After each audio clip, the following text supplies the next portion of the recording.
बिस्मिल्लाहिर्रहमानिर्रहीम अस्सलाम वालेकुम दोस्तों। अरशद लोधी कम दियां गल्लां नाल हाज़िर खिदमत है। की हाल जे? ठीक ठाक हो? खरीयत नाल हो? अल्लाह ताला तुहानू खुश रखे, शाद रवो, आबाद रवो। तो यार किसी मजलूम ते ज़्यादती करन लग्यां इस गल का जरूर ख्याल कर लिया करो कि उत्ते एक अल्लाह है जिहड़ा असी सब जिन्ने भी दुनिया के लोग हाँ उन्होंने सारिਆਂ ਦਾ अल्लाह है, तो सब का हुक्मरान है।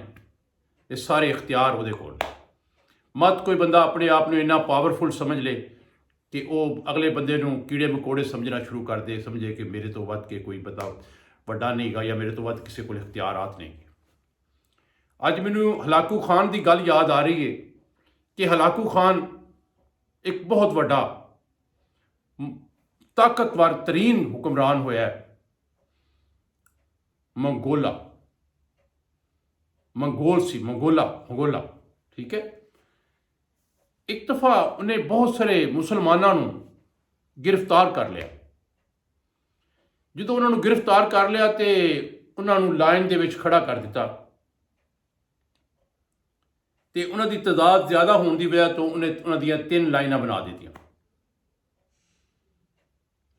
तो अपने जोड़े सिपाही सन, जोड़े जलाद सन, उन्होंने हुक्म जारी किया कि इन्हों की एक एक करके गर्दन उड़ा दो। वो जड़ा सिपाही सी, जड़ा उदा जाहिर है मुलाजम सी, उन्हें उहदे हुक्म की तमीर शुरू की। तो पिछली लाइन तो शुरू होया तो एक एक करके तो तमाम दियां गर्दनां उड़ा दित्तियां। लेकिन एक बजुर्ग बंदा जड़ा सेंटर च खड़ा सी पहली लाइन दे विच, उन्हें वेख्या कि यार मेरी वारी आन लगी है, तो वह जल्दी नाल अगली लाइन च हो गया। हलाकू खान सारा कुछ देख रहा सी। उस तो बाद जिसले दूसरी लाइन की वारी शुरू हुई तो जो वो लागे पहुंचे तो उन्हें फिर लाइन बदल ली, तीसरी लाइन च हो गया। हलाकू खान ने जिसले दूसरी लाइन खत्म हुई, तीसरी लाइन शुरू हुई, उन्होंने गर्दनां उड़ान लगियां, तो हलाकू खान ने जोर की कहका मारिया तो उस बजुर्ग को मुखातब करके कहा कि तू अपनी जान बचाने वास्ते एक तो दूसरी तो तीसरी लाइन शिफ्ट होया, तो तेनू शायद ये याद नहीं कि हलाकू खान है। तो हलाकू खान तो वध के किसी को ताकत नहीं मिली, इस तो वड्डा कोई ताकतवर नहीं।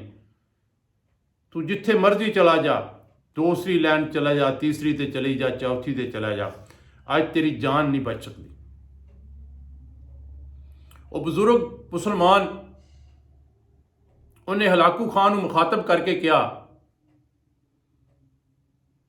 कि तू जिन्ना मर्जी ताकतवर है, लेकिन एक गल याद रख, तेरे तो वड्डी ताकत अल्लाह ताला है, जिहड़ा वो आसमानां ते बैठा है, तो वह हर गरीब की, हर मजलूम की फरियाद सुनता है। तो मत किसी मजलूम की बददुआ जिहड़ी है वो लवी, ऐसा ना हो कि तेनों वो बददुआ लग जाए और तू निस्तो नबूद हो जाए। हलाकू खान ने मजीद जोर की कहका लगाया कि ऐ की कह रहा है। उन्हें कहा ठीक है, तेरी गल अगर तेरी गल च कोई वजन है तो अज बुला अपने अल्लाह नूं, कर अपने अल्लाह नूं मुखातब, तो कह तेनों बचा लवे। उस बुजुर्ग ने अल्लाह की तरफ दुआ की सिर उठा के कि ऐ अल्लाह, मैनू तो पता है कि मैं मर जाना है, क्योंकि मुसलमान दा अकीदा है कि जिहड़ा दुनिया ते आया उन्हें मरना है, तो तेरी रज़ा तो बगैर पत्ता नहीं हिलता। तो अगर मेरी मौत अज वाक़या होनी है तो दुनिया की कोई ताकत इनू रोक नहीं सकती। लेकिन इस गरूर जिहड़े तकव्वर जिस बंदे च इन्ना है, इनू तो सज़ा दे, इनू तो निशाने इबरत बना दे, ताकि बाकी लोग देखने वाले वो सबक सीखन कि हलाकू खान तो वड्डा भी कोई है।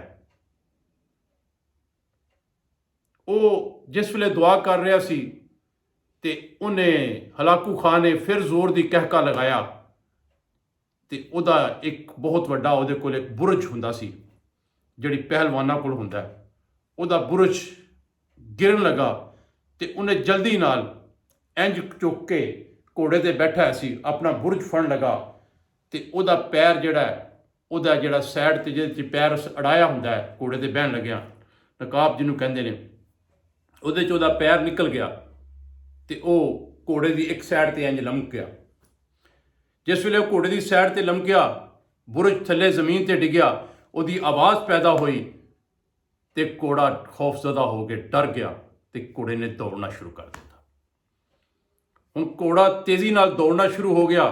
ਹਲਾਕੂ ਖਾਨ ਦੀ ਇੱਕ ਲੱਤ ਜਿਹੜਾ ਪੈਰ ਉਹਦਾ ਸੀ ਉਹ ਨਕਾਬ ਦੇ ਵਿੱਚ ਫਸਿਆ ਹੋਇਆ ਸੀ ਤੇ ਉਹ ਜ਼ਮੀਨ ਦੇ ਉੱਤੇ ਰਗੜਦਾ ਹੋਇਆ, ਸੀੜਦਾ ਹੋਇਆ ਉਹ ਜਾ ਰਿਹਾ ਸੀ। ਉਹ ਜਿੰਨੀ ਜ਼ੋਰ ਨਾਲ ਪੱਥਰਾਂ ਨਾਲ ਜਾਂ ਦਰਖਤਾਂ ਨਾਲ ਟਕਰਾ ਰਿਹਾ ਸੀ, ਉਨੇ ਹੀ ਜ਼ੋਰ ਨਾਲ ਘੋੜਾ ਮਜ਼ੀਦ ਤੇਜ਼ੀ ਨਾਲ ਦੌੜ ਰਿਹਾ ਸੀ, ਕਿਉਂਕਿ ਉਹ ਖੌਫਜ਼ਦਾ ਹੋ ਰਿਹਾ ਸੀ ਘੋੜਾ ਕਿ ਪਤਾ ਨਹੀਂ ਕਾਹਦੀ ਆਵਾਜ਼ ਆ ਰਹੀ ਹੈ, ਕੀ ਮਸਲਾ ਬਣ ਗਿਆ, ਕੀ ਹੋ ਰਿਹਾ, ਕਿਉਂਕਿ ਉਹ ਤਾਂ ਜਾਨਵਰ ਸੀ, ਉਹਨੂੰ ਤਾਂ ਨਹੀਂ ਪਤਾ। ਲੇਕਿਨ ਇਹ ਹੈ ਕਿ ਹੁਕਮੇ ਖੁਦਾ ਵੀ ਸੀ, ਅੱਲਾਹ ਤਾਲਾ ਨੇ ਉਹਨੂੰ ਸਜ਼ਾ ਦੇਣੀ ਸੀ। ਉਹਦੀਆਂ ਫੌਜ ਜਿਹੜੀ ਸੀ, ਜਿਹੜੇ ਉਹਨਾਂ ਨੂੰ ਕਤਲੋ ਗਾਰਤ ਕਰ ਰਹੇ ਸਨ, ਉਹ ਫੌਜੀ ਆਪਣੇ ਮਾਲਕ ਨੂੰ ਬਚਾਉਣ ਵਾਸਤੇ ਘੋੜਿਆਂ ਤੇ ਸਵਾਰ ਹੋ ਕੇ ਤੇਜ਼ੀ ਨਾਲ ਉਹਦੇ ਮਗਰ ਗਏ ਕਿ ਆਪਣੇ ਮਾਲਕ ਦੀ ਜਾਨ ਬਚਾ ਲਈਏ, ਹਲਾਕੂ ਖਾਨ ਦੀ ਜਾਨ ਬਚਾ ਲਈਏ। ਲੇਕਿਨ ਹੁਕਮੇ ਖੁਦਾਈ ਸੀ, ਉਹਦੀ ਜਾਨ ਕਿਵੇਂ ਬਚ ਸਕਦੀ ਸੀ। ਜਦੋਂ ਤੱਕ ਉਹਨਾਂ ਨੇ ਘੋੜੇ ਨੂੰ ਰੋਕਿਆ, ਘੋੜੇ ਨੂੰ ਪਕੜ ਕੀਤੀ, ਹਲਾਕੂ ਖਾਨ ਨੂੰ ਦੇਖਿਆ ਤੇ ਹਲਾਕੂ ਖਾਨ ਇਬਰਤ ਦਾ ਨਿਸ਼ਾਨ ਬਣ ਚੁੱਕਿਆ ਸੀ, ਮਰ ਚੁੱਕਿਆ ਸੀ। ਉਹਦੇ ਜਿਸਮ ਚੋਂ, ਉਹਦੇ ਮੂੰਹ ਚੋਂ, ਉਹਦੇ ਸਿਰ ਚੋਂ ਖੂਨ ਨਿਕਲ ਰਿਹਾ ਸੀ ਔਰ ਉਹਦਾ ਦਿਮਾਗ ਫਟ ਚੁੱਕਿਆ ਸੀ, ਉਹਦੀਆਂ ਅੱਖਾਂ ਬਾਹਰ ਆ ਚੁੱਕੀਆਂ ਸਨ। ਉਹ तमाम ਫੌਜੀ ਜਿਹੜੇ ਉਹਦੇ ਮੁਲਾਜ਼ਮ ਸਨ, ਉਹਨਾਂ ਜਿਸ ਵੇਲੇ ਦੇਖਿਆ ਕਿ ਹਲਾਕੂ ਖਾਨ ਮਰ ਗਿਆ ਤੇ ਉਹ ਵਾਪਸ ਆਏ ਉਸ ਮੁਕਾਮ ਦੇ ਉੱਤੇ ਜਿੱਥੇ ਉਹ ਕਤਲੋ ਗਾਰਤ ਕਰ ਰਹੇ ਸਨ, ਮੁਸਲਮਾਨਾਂ ਨੂੰ ਕਤਲ ਕਰ ਰਹੇ ਸਨ। ਤੇ ਉਹਨਾਂ ਦੇਖਿਆ ਉਸ ਬਜ਼ੁਰਗ ਵਾਲੇ ਪਾਸੇ ਕਿ ਇਹ ਉਹ ਬਜ਼ੁਰਗ ਹੈ ਜਿਹਨੇ ਦੁਆ ਕੀਤੀ ਹੈ ਤੇ ਅੱਲਾ ਨੇ ਦੀ ਸੁਣ ਲਈ ਹੈ। ਤੇ ਖੌਫਜ਼ਦਾ ਹੋ ਗਏ ਕਿ ਪਤਾ ਨਹੀਂ ਇਹ ਬਜ਼ੁਰਗ ਜਿਹੜਾ ਹੈ, ਇਹਦੇ ਕੋਲ ਕੀ ਕਰਾਮਾਤ ਹੈ, ਕੀ ਤਾਕਤ ਹੈ ਇਹਦੇ ਕੋਲ ਕਿ ਅੱਲਾਹ ਤਾਲਾ ਨੇ ਇਹਦੀ ਫੌਰੀ ਗੱਲ ਸੁਣ ਲਈ ਹੈ। ਤੇ ਉਹਨਾਂ ਨੇ ਉਸ ਬਜ਼ੁਰਗ ਨੂੰ ਕੁਛ ਨਾ ਕਿਹਾ, ਉਹਦੇ ਕੋਲੋਂ ਖੌਫਜ਼ਦਾ ਹੋ ਗਏ ਤੇ ਉਹ ਬਜ਼ੁਰਗ ਆਰਾਮ ਨਾਲ ਚਲੇ ਗਏ ਤੇ ਉਹਨਾਂ ਦੀ ਜਾਨ ਬਚ ਗਈ। ਲੇਕਿਨ ਜਿਹੜਾ ਤਕੱਬਰ ਕਰ ਰਿਹਾ ਸੀ, ਜਿਹੜਾ ਆਪਣੇ ਆਪ ਨੂੰ ਫਰਾਉਨ ਸਮਝ ਰਿਹਾ ਸੀ, ਹਲਾਕੂ ਖਾਨ ਬਣਿਆ ਬੈਠਾ ਸੀ, ਉਹਨੂੰ ਅੱਲਾਹ ਤਾਲਾ ਨੇ ਇਬਰਤ ਦਾ ਨਿਸ਼ਾਨ ਬਣਾ ਦਿੱਤਾ। ਤੇ ਦੋਸਤੋ, ਗੱਲ ਕਰਨ ਦਾ ਮਕਸਦ ਸਿਰਫ ਛੋਟਾ ਜਿਹਾ ਸੀ ਕਿ ਕਦੀ ਵੀ ਤਾਕਤ ਦੇ ਨਸ਼ੇ ਵਿੱਚ ਐਨੇ ਆਪੇ ਤੋਂ ਬਾਹਰ ਨਾ ਹੋ ਜਾਣਾ ਕਿ ਤੁਸੀਂ ਕਿਸੇ ਮਜ਼ਲੂਮ ਨਾਲ, ਕਿਸੇ ਗਰੀਬ ਨਾਲ ਜ਼ਿਆਦਤੀ ਕਰ ਜਾਓ। ਮਜ਼ਲੂਮ ਦੀ ਦੁਆ ਔਰ ਉਹਦੀ ਬਦ ਦੁਆ 'ਚ ਬੜਾ ਅਸਰ ਜੇ। ਕੋਸ਼ਿਸ਼ ਕਰਿਆ ਕਰੋ ਕਿਸੇ ਗਰੀਬ ਕੋਲੋਂ ਦੁਆ ਲਿਆ ਕਰੋ, ਉਹਦੀ ਬਦ ਦੁਆ ਤੋਂ ਬਚਿਆ ਜੇ। ਅੱਲਾਹ ਤਾਲਾ ਸਾਡਾ ਹਾਮੀ و ਨਾਸਰ ਹੋਵੇ। ਤੇ ਜੇ ਗੱਲ ਪਸੰਦ ਆਈ ਹੈ ਲਾਈਕ ਕਰ ਦਿਓ, ਸ਼ੇਅਰ ਕਰ ਦਿਓ ਤੇ ਸਬਸਕ੍ਰਾਈਬ ਕਰਕੇ ਚੈਨਲ 'ਚ ਸ਼ਾਮਲ ਹੋ ਜਾਓ। ਕੱਲ ਬਸ਼ਰਤੇ ਜ਼ਿੰਦਗੀ ਫਿਰ ਇੱਕ ਨਵੀਂ ਵੀਡੀਓ ਨਾਲ ਤੁਹਾਡੀ ਖਿਦਮਤ 'ਚ ਹਾਜ਼ਰ ਹੋਵਾਂਗਾ।